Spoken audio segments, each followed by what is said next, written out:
The wheelchair I pushed off my own porch ramp cost me $400 used, and it took my grandson 11 seconds to shove it hard enough to send it rolling backward down that ramp with my sister still gripping the armrests. 11 seconds. I counted them out loud without meaning to, the way you count between lightning and thunder. She didn't scream. Neither did I.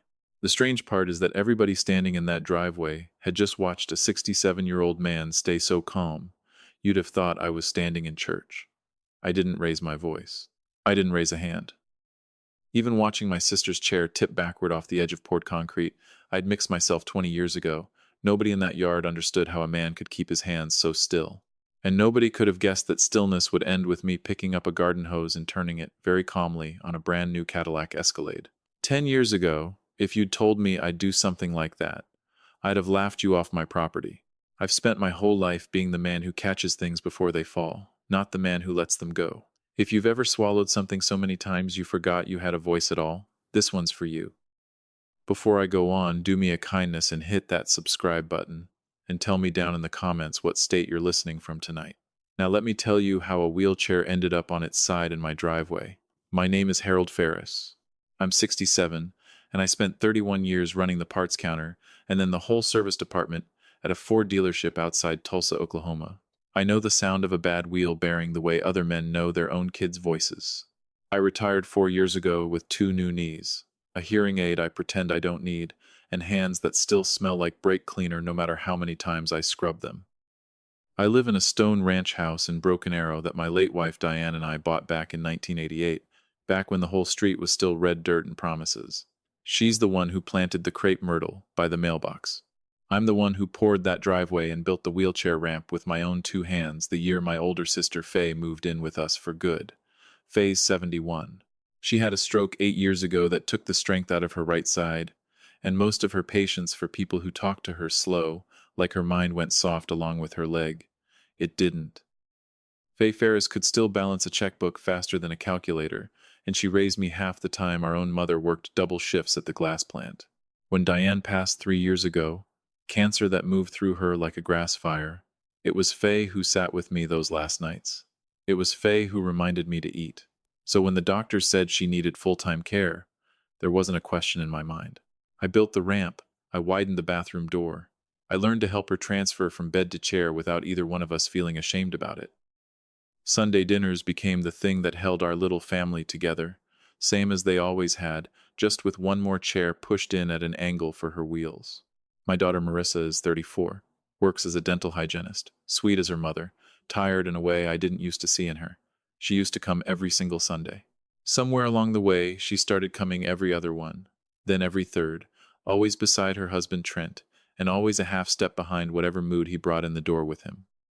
Trent Colby is 38, sells commercial real estate, wears a watch that costs more than my first truck, and has never once, not one single time, offered to help me get Faye's chair up that ramp. What he does instead is talk. Aunt Faye, you know they've got motorized chairs now that practically drive themselves. Harold, this house is a museum piece, you know that? Still doing the ramp the old-fashioned way, huh? There's contractors for that. Everybody would laugh polite little laughs. Marissa would squeeze my arm after. Dad, he's just teasing. Maybe so. But a tease stops being a tease when it lands on the same 2 people in the wheelchair and the reading glasses every single time, and never once on the man delivering it. I let it ride for 2 reasons. Because I love my daughter more than I love being right, and because Diane, in her last clear week, made me promise I'd keep this family sitting around one table as long as I could manage it. I kept that promise longer than any reasonable man should have. That Saturday started out about as good as Oklahoma gets in September. Sky so blue it looked painted on. I had brisket going low and slow since 4 that morning, the way my daddy taught me, and Faye was out on the back patio in her chair, hollering at me every 20 minutes to check the meat like I hadn't been smoking meat since before her hair went gray. Marissa brought over a peach cobbler her mother would have been proud of. Trent showed up 40 minutes late, carrying nothing but his phone and a look on his face like he'd already decided something before he ever got out of that Cadillac. He looked at Faye's plate first, heaped up the way I always fixed it for her, and said, Harold, does she really need that much? Diabetes runs in families, you know. I told him Faye's numbers were her doctor's business and mine, not his. He laughed like I'd made a joke instead of him. I let it go, same as always. We sat down to eat, and for a stretch there it was good, genuinely good. Faye telling a story about a nurse she used to work with back in the 70s, Marissa laughing so hard she had to set her fork down, and for a few minutes, I saw my little girl, the way she used to be, before her whole face learned to check with Trent before it let itself smile. Then Trent looked over at Faye's chair, parked at the corner of the table, and said, "You know, Aunt Faye, if you scooted that thing back a little, the rest of us would have more room to actually move around out here." Faye said she was fine right where she was. He reached over, not for a plate, not for the sauce, but for the handles of her chair itself, like she was a piece of patio furniture blocking his walkway, and he shoved. Hard. Her chair rolled backward across the flagstone, caught the lip where the patio meets the ramp, and tipped. I got to her before she hit the ground, but only just, my knees screaming the whole way down with her, both of us landing half in the grass, her cane clattering off somewhere I couldn't see. The whole yard went dead silent. My cobbler plate slid off my lap and broke against the stone step, and nobody so much as looked at it. Trent stood there for a second, and then he said the thing he'd clearly been carrying around loaded for weeks. "Relax, old man. She's not made of glass, and neither are you." Nobody laughed. Not that time. His own mother, sitting at the far end of the table, stared hard at her napkin. My neighbor's kids, who'd wandered over for cobbler, went quiet as church mice. I got myself up off that grass, knees on fire, and got Faye settled back into her chair, checking her arm, her hip, her breathing, before I even thought about myself. And here's the part I'm ashamed to tell you, because I promised myself I'd be honest all the way through this. My very first instinct, God help me, was to apologize, to smooth it right over, to tell everybody it was fine, no harm done, let's get back to the brisket. That's what 30 years of being the family's shock absorber does to a man. It rewires the alarm system in your chest so that somebody else's cruelty registers as your job to fix. If you've ever caught yourself smiling through something that should have made you furious, just to keep a room from getting uncomfortable, you know exactly the wiring I'm talking about. Then I noticed Trent's phone, sitting face up on the patio table next to his sparkling water, screen still lit from some text he'd been half answering all through dinner. I picked it up. He said, "Hey, what are you doing with that?" I didn't answer him, because there wasn't a thing left in me worth saying out loud yet. I carried it around the side of the house to where the garden hose sat coiled on its reel, the same hose I'd used to wash Diane's car every Saturday morning for 25 years. I turned the nozzle to full blast and hosed down the hood, the windshield, and the open driver's window of his Escalade, phone included, since it was still in my hand when I got there. Water poured off the leather seats and sheets. I turned around, looked him dead in the eye, and gave him back his own words, near enough. "Relax. It's just electronics and upholstery. Neither one's made of glass either." The silence lasted about 3 full seconds. Then that yard exploded.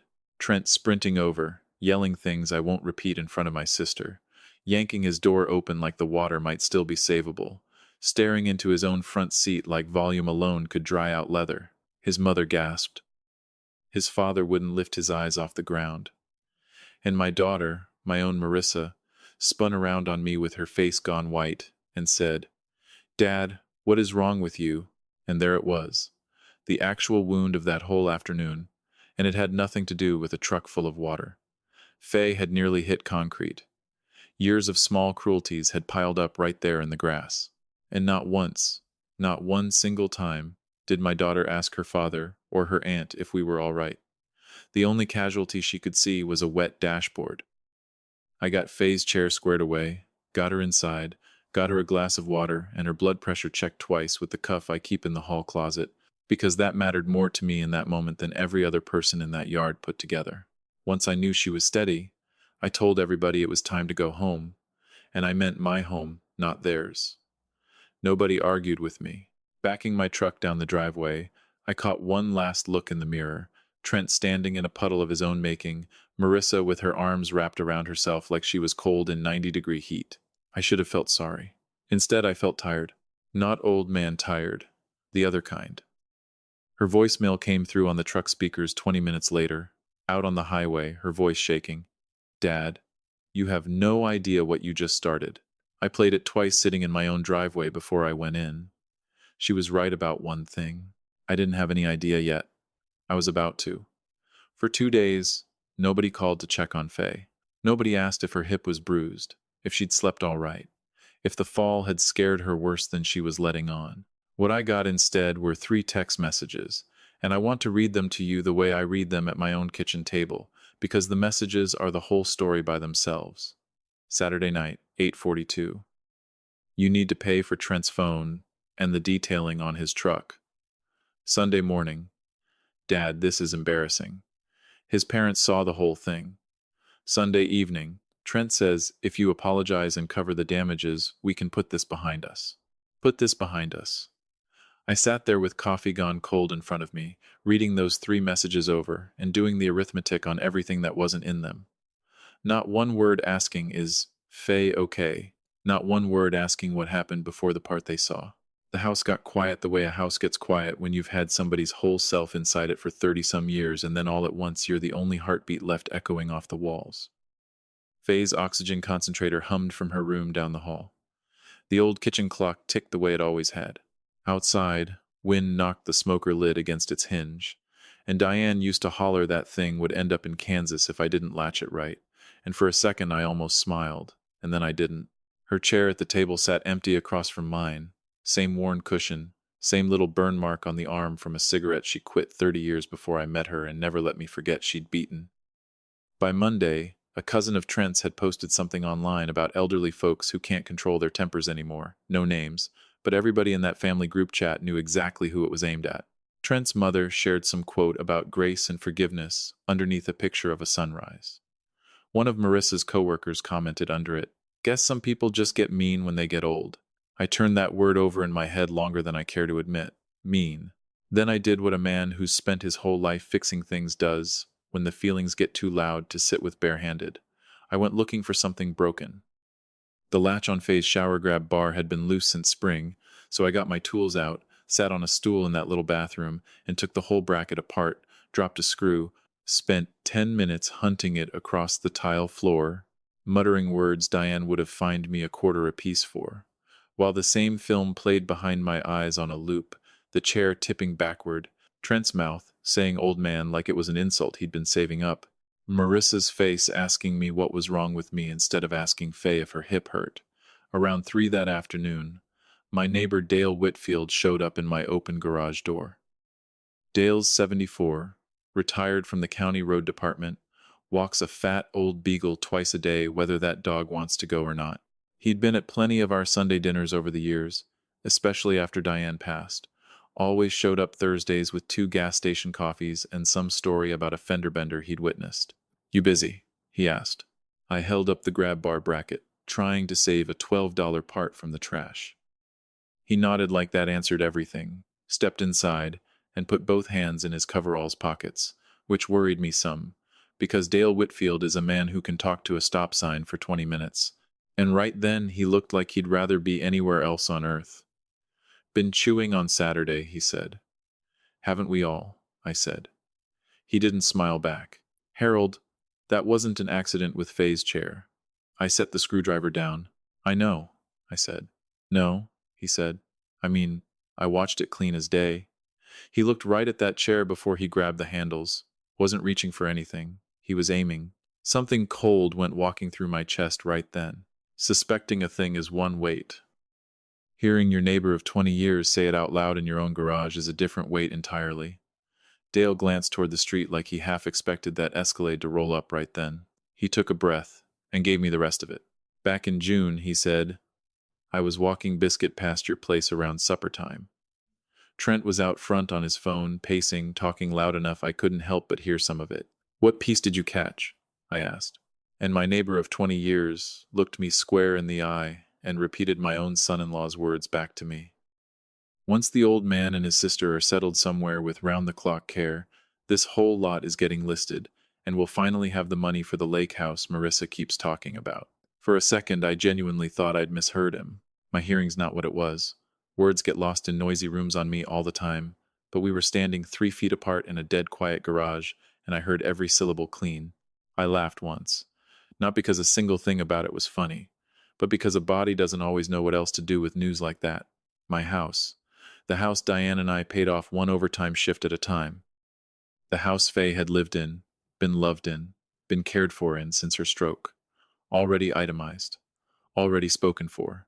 A line item in somebody else's lake house budget, and he was just waiting on us both to get out of the way of it. That night, I didn't sleep much. Sat at the kitchen table with an old photo album and took the tour. Marissa at 7, gap-toothed, holding up a crayon Father's Day card. Marissa at 17, rolling her eyes at me over a homecoming corsage. Marissa at 25, laughing beside her mother in this very backyard at something I've long since forgotten. Then the newer pages. Marissa and Trent at Christmas. Marissa and Trent at Faye's 70th birthday. His arm around her waist in every single one, his smile installed like a fixture, and me somewhere off at the edge of the frame, usually the one holding the camera. I ran my thumb across Diane's face in one old photograph and asked the empty kitchen, did I miss this coming? I don't know who I thought was going to answer me. God, or Diane, or my own sorry self. Probably all three. I thought about calling Marissa right then. My thumb actually hovered over her name. Then I heard that voicemail again in my head. You have no idea what you just started. And I set the phone down and made the first decision in years that had nothing to do with keeping somebody else comfortable. No yelling. No confronting anybody at the door. I was going to pay attention, quiet and careful. The way you listen to an engine that's fixing to tell you the truth about itself. Because if Trent thought age made a man and his sister both harmless, he'd go right on mistaking our silence for surrender. And no man who spent 31 years around engines confuses quiet with broken. After Dale's visit, I stopped seeing Trent as merely rude and started seeing him as a man working a schedule. Every compliment on a timer, every offer to help with a hidden invoice attached. I told nobody. I confronted nobody. From the outside, my life looked exactly the same. Inside, I was running diagnostics. First pattern that surfaced was fast. My future, and Faye's, had suddenly become the family's favorite topic of conversation. Marissa stopped by one Wednesday with coffee, and for half an hour it was wonderful. A patient at her office, my tomato plants out back, Faye's physical therapy progress. It felt like before. Then, stirring her coffee without looking up, she said, Dad, have you and Aunt Faye ever thought about one of those assisted living places that does both memory and mobility care? I watched her over my mug. This house is a lot for one person managing two people's needs, she said. We manage fine, I told her. Your knees, though, Dad, and the stairs to her room, she said. I appreciate you worrying, I said. And then it came, casual as a weather report. Do you know where the deed to the house is kept? There it was. Not loud, not dramatic. Just set down on the table between us, like a salt shaker. Somewhere safe, I said, easy as anything, and gave her nothing else, and watched a flicker of disappointment cross my little girl's face, a flicker I'd have missed clean a month earlier. Diane always said Marissa couldn't lie to save her life. Turns out she wasn't much better at hiding an assignment somebody else had handed her. The following Sunday, Trent showed up with a bottle of bourbon that cost more than my whole week of groceries. First gift he'd brought in 6 years of marriage that wasn't really an opinion wearing a bow. He praised the brisket, asked about my truck, offered to install a stair lift for Faye's room, free of charge. He had a guy. I'm all right, I told him. We've got a system that works. And I caught it, the flat little glance he traded with Marissa, the look married people share when a script has gone sideways on them. That glance bothered me worse than any insult, because insults are just weather passing through, but glances like that are climate. They tell you what's coming season after season. A week after that, I had my regular appointment with Ruth Alvarez, my attorney for going on 18 years, the woman who'd handled Diane's estate, who'd once beaten me at cribbage so badly, we agreed never to speak of the score again. I'd come in for a routine update to a beneficiary form. Ruth finished the paperwork, slid the folder across her desk, then leaned back and said, Harold, I've been going back and forth on whether to mention something to you. My stomach went tight. Go on, I said. Your son-in-law called this office a few months back, she said. About what? I asked. He didn't ask about your file, she said carefully. He asked general questions. What kind of general? I said. The kind people ask, she said, when they're curious how guardianship works for an elderly relative who can't manage her own affairs, and whether a homeowner entering assisted living changes who holds title to the property. My jaw got tight enough to crack a walnut. What did you tell him? I asked. The only thing I legally could, Ruth said, with the ghost of a smile. Nothing. He never gave your name. He didn't have to. We sat in that silence together, two people who'd read the same page before. Finally, Ruth said, Harold, I don't like assuming the worst about anybody's family. Neither do I told her. But those aren't curiosity questions, she said. No, she said. They're logistics. I drove home slow that evening, not on account of traffic, but because every mile dissolved another excuse I'd been propping up for 6 years running. Maybe he didn't mean it that way. Maybe it's just his sense of humor. Maybe Marissa will straighten him out eventually. Maybe I'm too sensitive about it. One by one, gone. That night I stood in my garage, favorite room in the whole house, tools hanging right where my hands expect to find them, and I picked up a framed photo from our 25th anniversary, Diane laughing because I'd burned the first batch of ribs that year. I ran my thumb over the glass and said out loud, They think getting old and getting sick means getting easy to move out of the way. The garage didn't answer me, but somehow she did anyway. Next morning, I called Ruth before 8. I want to make some changes, I told her. What kind? She asked. The kind, I said, that makes sure nobody again ever mistakes my kindness, or my sister's, for a signature. She was quiet a second, then said, I'll clear my afternoon. Here's what surprised me most through all of it. That paperwork was never about revenge, and Ruth never once treated it like it was. She asked me one question that reframed the whole business for me. What outcome lets you sleep at night, Harold? And I thought on it honestly and told her, I don't want to punish my own daughter. I just never again want somebody planning my life, or my sister's, without asking the two people actually living it. So that's what we built. Across 2 meetings and a sit-down with a financial planner, a revocable trust for the house, an independent trustee with no family ties and no lake house dreams of his own, updated medical directives, naming Dale Whitfield as Faye's second point of contact after me, powers of attorney rewritten clean, every document saying the same quiet sentence in legal language. Nobody steps in over Harold Ferris or Faye Ferris because somebody else decided they knew best. No traps, no recordings, no theater to it.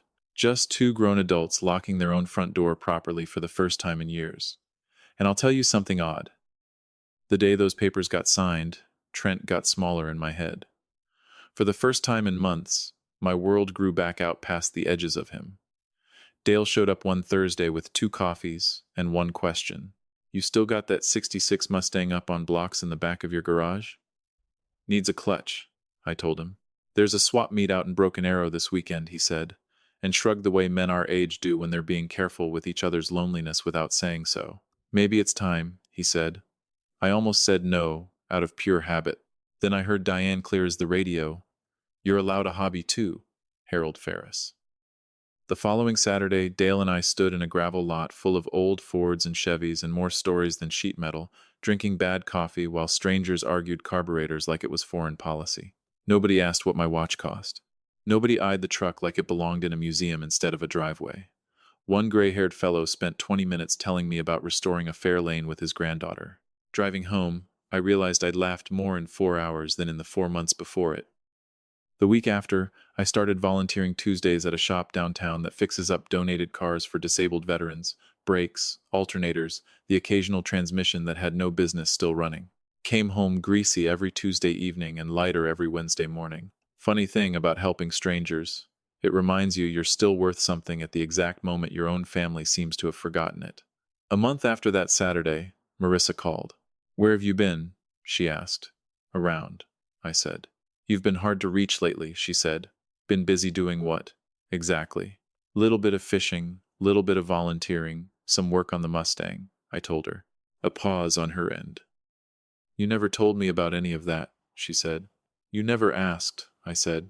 Silence, not angry, just familiar. The kind that comes from a man rearranging his whole life around everybody else's calendar for 30 years and finally deciding they'd have to find room in his for a change.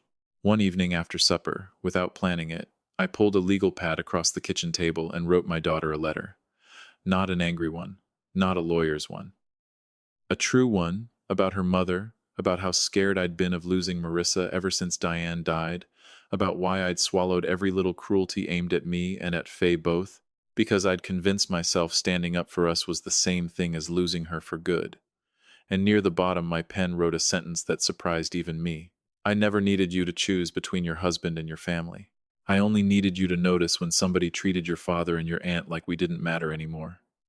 I stared at that line a long while, because it was true, and true things carry weight. Then I folded it, sealed it, wrote her name across the front, and set it in the top drawer of the hall desk. A few days later, Dale leaned on my fence while I washed the truck. "You hear the latest?" he asked. "That's new," I said. He grinned and said, "This part is, Trent's telling folks you've been acting erratic lately, and he's calling a family sit-down to clear the air." Neither one of us believed that framing for 1 second. 2 nights later, Marissa called, voice careful. "Trent wants everybody together Saturday to talk things through. Will you come?" I looked out across my own backyard, the crepe myrtle throwing its long evening shadow, and noticed something remarkable. I wasn't dreading it one bit. I wasn't going to defend myself, or argue my case, or audition for anybody's respect. That season of my life was already over. "I'll be there," I told her, calm as a Sunday afternoon. She exhaled like she'd been holding her breath the whole call. "Thank you, Dad," she said. And then I made one more call. "Ruth, I think it's time," I said. She didn't ask time for what. She just said, "I'll meet you there. Now, slow down with me here. Because this next part I've turned over in my mind 100 times since, and you've earned every second of it same as I have." Saturday came in warm and clear, brisket weather, and instead I drove to my daughter's house with my attorney's sedan trailing behind me in the mirror, and the strangest passenger rode shotgun with me the whole way there, something like peace. A month earlier I'd have rehearsed every argument the whole drive over. This time there was nothing left worth rehearsing. Ruth stepped out of her car with a slim folder under her arm and asked, "Ready? Remember, we're not here to fight anybody." "I know it," I told her. "We're just done pretending." Inside, everybody was already gathered. Marissa, Trent, his parents, my nephew, even Dale, invited. I'd learn later, because Trent had heard he'd witnessed the whole business at the barbecue and wanted him managed same as everybody else. The room went quiet the second Ruth and I walked in. Trent clocked her immediately and laughed out loud. "You actually brought a lawyer," he said. I smiled polite as church. "I brought somebody who's very good with paperwork," I told him. His grin stretched wider. "Dramatic," he said, while Ruth shook every hand in that living room calm as any Tuesday morning. Marissa's eyes searched my face. "Dad, what is this?" she asked. "I understand Trent wanted to clear the air," I said. "I do," Trent announced, planting himself by the fireplace, hands in his pockets, hosting his own intervention in my daughter's living room. "We've all been uncomfortable since the barbecue," he said, scanning the room. "I think Harold owes everybody here an apology." Harold. Not Dad.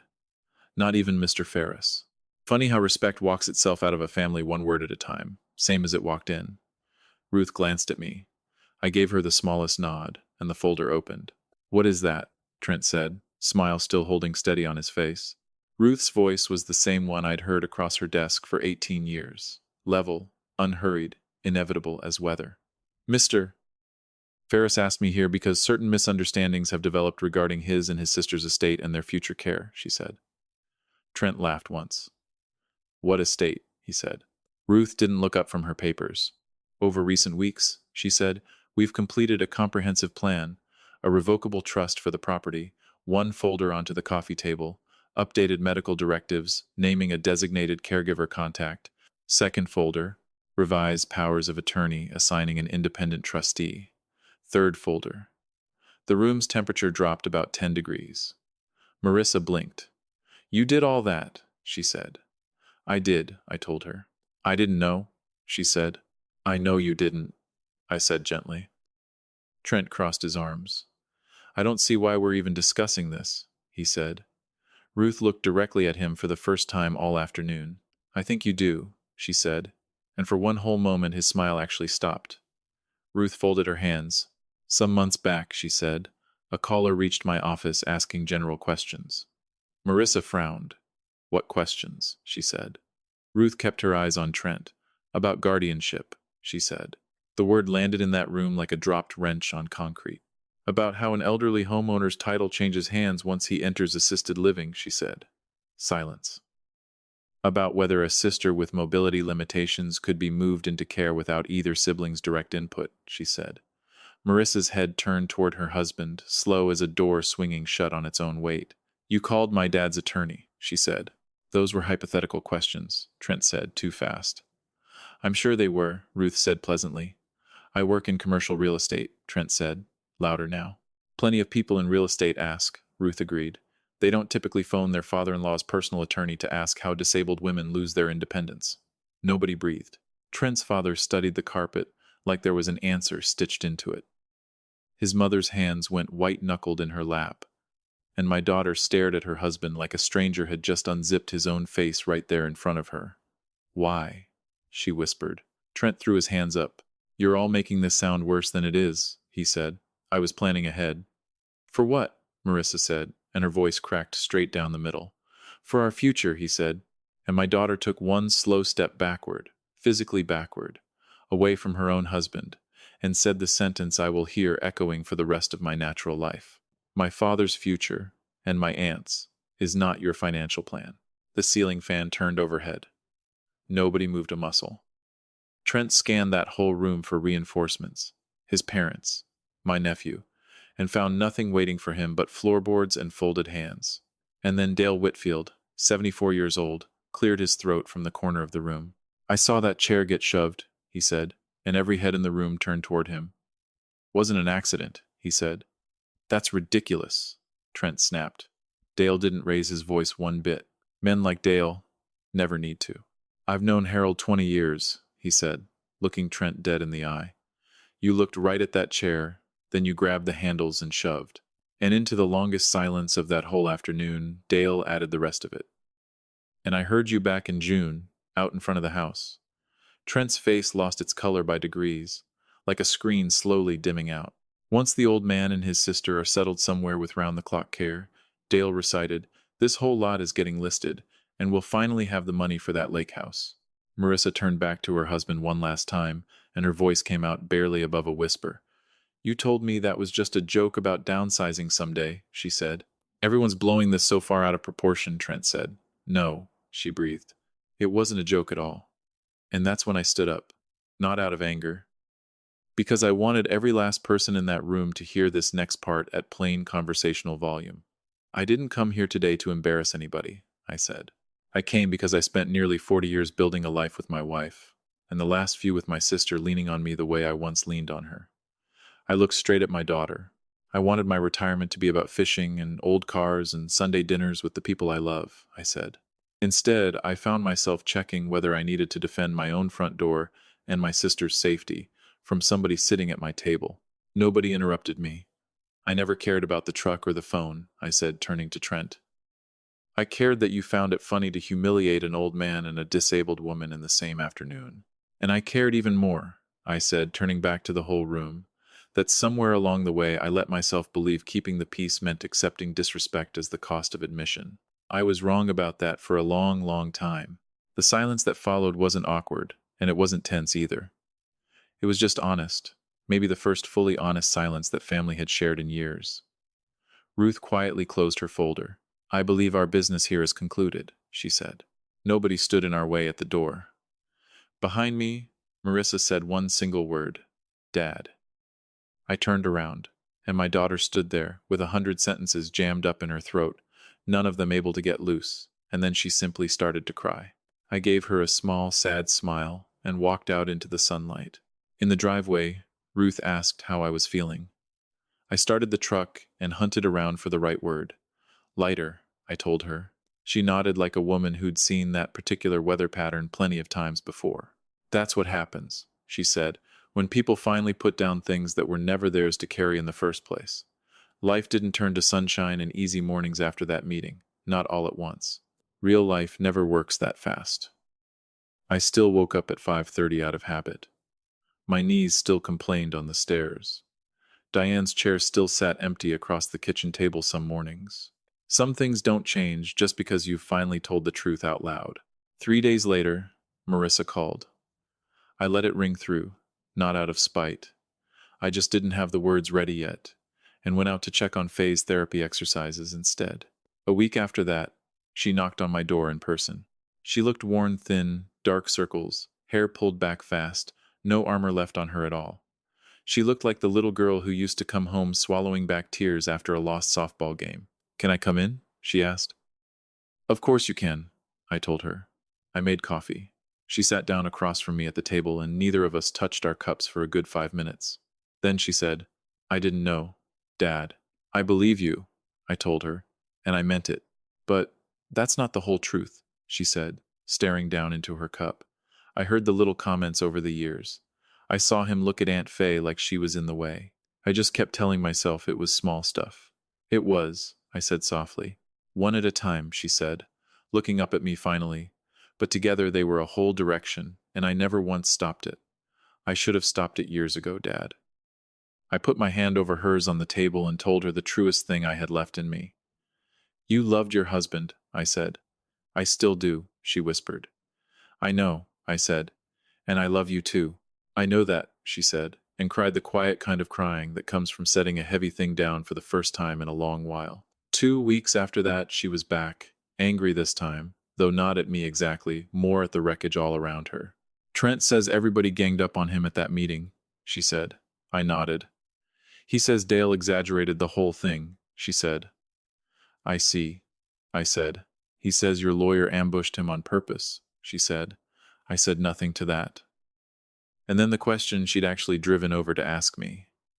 "Can't we all just find a way to move past it?" she said. I looked at my daughter a long moment.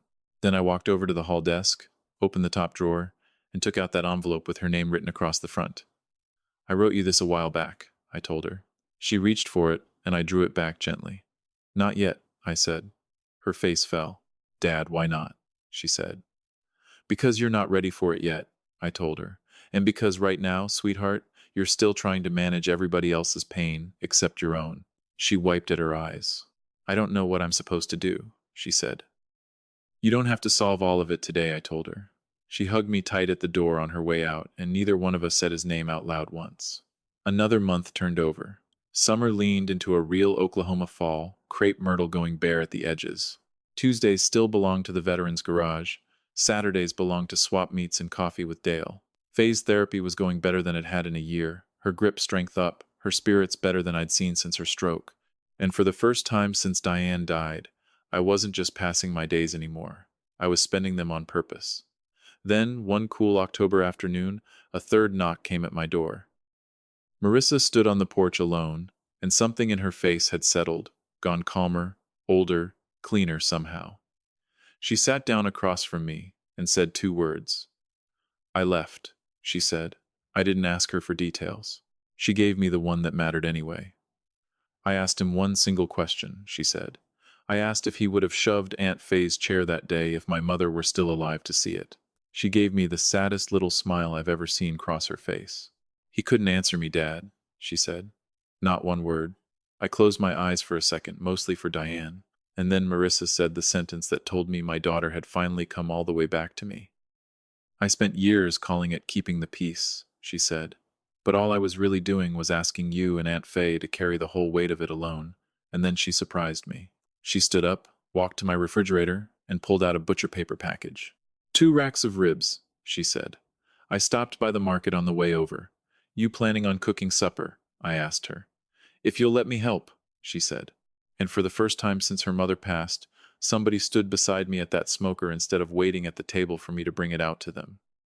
Faye rolled herself out onto the patio to watch, hollering instructions she didn't need to give since I taught her everything she knew about a smoker to begin with, and the fat started talking against the coals, and my daughter reached for the seasoning her mother used to keep in an old coffee tin and squinted at Diane's handwriting on the lid. "Brown sugar first, right?" she asked me. "Your mother would be proud of you," I told her, and my voice didn't hold all the way through it. She laughed through tears. "I finally understand why these Sundays always mattered so much to you," she said. "So do I told her, now more than ever. When supper was ready, Marissa carried Faye's plate out to her herself, both hands, careful as anything, set it down in front of her aunt, looked her in the eye, and said 6 words. "Eat it while it's hot, Aunt Faye." I don't believe she'll ever know the size of that sentence. Months earlier, somebody had shoved that same chair hard enough to nearly break a bone, just to show a yard full of people exactly what he thought two old people were worth. Now my daughter was standing guard over both our plates. No speech, no ceremony to it, just plain respect, served up warm. Sometimes that's the whole banquet, right there. She and Trent divorced quietly the following spring. No courtroom fireworks, no celebration on my end. Honestly, more grief in me than victory, because no father dreams of watching his daughter's marriage come apart at the seams. But I'd learned something by then that can't be unlearned once it settles into you. A family can't survive on respect that only ever flows in one direction, downhill, toward whoever's got the least power to stop it. These days, Sunday dinner still happens same as always. The guest list runs shorter now. Some weeks it's just me and Marissa and Faye out on that patio. Some weeks Dale wanders over, or a couple of the veterans from the garage stop by after their own family obligations wrap up. The table's not as full as it used to be, but the laughter in it is real, and nobody sitting around it is performing for anybody else's benefit anymore. Every so often I catch myself glancing over at that patch of flagstone where the fall happened. The wheelchair's long since repaired, good as new, better even. What stayed with me wasn't the tipping over of it. It was everything I finally understood clear once it had happened. I used to believe protecting my family meant absorbing whatever they decided to hand me. Quiet and smiling, world without end. I don't believe that anymore, not for one single minute. Getting older, or getting sick, or needing somebody's help to get up a ramp, none of that makes a person worth less. It just means you've logged enough miles finally to tell the difference between love and obligation, between family and a line item on somebody's spreadsheet. And once you can tell those two things apart, friend, the whole road ahead of you gets a good deal lighter to carry. So here's the one thing I'd ask you to actually go do this week, and it won't cost you a nickel.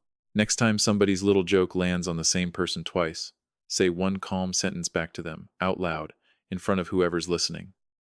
That one landed on me, not with me, just once. No anger in it, just information. You'll learn everything you need to know about that person from whatever they do next. And here's the question I'd leave sitting on your table tonight, the one I chewed on far too many years myself, before I finally spat it out. How much of what you've been calling keeping the peace in your own house is really just you keeping quiet while somebody else keeps score?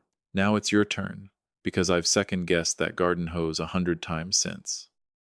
Put a 1 down in the comments if you think that water on his front seat was exactly the right answer. One quiet gesture standing in for years of noise nobody wanted to hear. Put a 2 if you think I should have used plain words that day instead of letting a hose do my talking for me. Put a 3 if you think I waited entirely too long, and the real mistake was 6 years of swallowed insults, because some nights, honestly, I'd vote 3 myself. Tell me what state you're listening from tonight, and whether you've got somebody in your own life like my sister Faye, somebody who deserves better than getting shoved out of the way. It still amazes me how far a story like this one travels once you let it out of your own kitchen. If you've ever been the person everyone's just kidding about, or the parent whose kids forgot to check whether you were all right, tell me about it down below. Somebody watching this tonight is rehearsing an apology for something that was done to them, and they need to hear that they're allowed to set that weight down for good. If this story meant something to you tonight, go on and subscribe, and stay a while longer. I've got a lifetime of these still in me, and this little corner of the internet only keeps its porch light burning because folks like you keep finding your way back to it. Thank you truly for sitting here with me tonight. I'll see you in the next one. Love isn't measured by how much someone can lift for you anymore. It's measured by whether they still pull up a chair beside you when there's nothing left to gain. A wheelchair, a garden hose, a folder of paperwork, none of that was ever the real story. The real story is that respect has to flow both ways at a table, or the whole meal turns cold no matter how good the brisket is. A small note for you. This story was written and imagined by AI purely for entertainment, though we hope its simple lesson about respect and family still warms your heart a little.